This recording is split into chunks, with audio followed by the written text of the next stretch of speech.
Alrighty, we have another trade recap.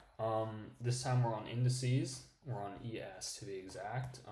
And yeah, let's hop right into it. All right, so the key level here is on the weekly chart. We have this weekly bullish for value gap going into the week. Excuse my ass. I'm not doing that again, bro. Like, I'm not restarting this. I couldn't care less.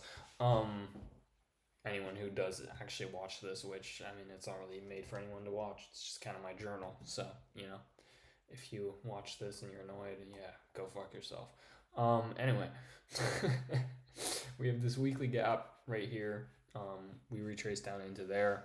We're looking for a trade from the weekly gap. And then, yeah, I mean, just so, okay, can you piss off? Oh my God, man. Okay, 1 second. Just to kind of frame the idea, right? Because this is like the important part, is when the limit gets set, right? What happens after that is just probabilities playing out, so to speak. But going into this was the setup. We run into the weekly gap. We trade all the way down into the low of the weekly gap. But, you know, I don't mind that. Like, I'm cool with that. Anyway, we put in this short-term low here. Then we run up into this gap for our internal external bearish, so we get a continuation lower, and we run that short-term low out. And then we end up consolidating, and then the next day we run higher and close above that down closed candle. Those down closed candles, I mean. So bullish order block right there. So summarize, we have weekly key level. We have our 4-hour order block from the weekly key level, and then we have SMT with YM, which is the third step, right? If we drop down over here to YM, we can see that when ES makes that lower low, YM makes a higher low, NQ also made a lower low.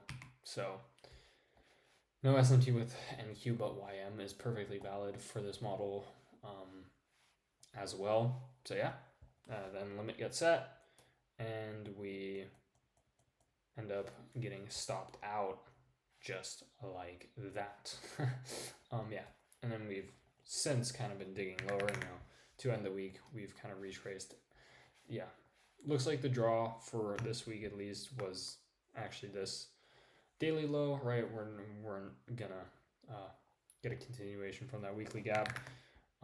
But I mean, that's fine, right? It's still a good trade in the sense that there's no good or bad trades. A trade's a trade. If the model is there, it's a trade. It's not good, it's not bad, it's a trade though. And over time, that will lead to profitability just because the model is profitable. So yeah. Anyway, sticking with that, it's like, I mean, it is a pretty mechanical model, right? But since it's on the higher time frames, you essentially have that high time frame bias, or not high time frame bias, but high time frame like framework built into the model.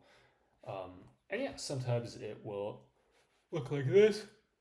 I mean, most of the time it won't. So anyway, I'm yapping. I guess we're on a little bit of a losing streak, so that's always when the yapping starts. But yeah, anyway, until the next recap or outlook or trade recap, I guess, whatever.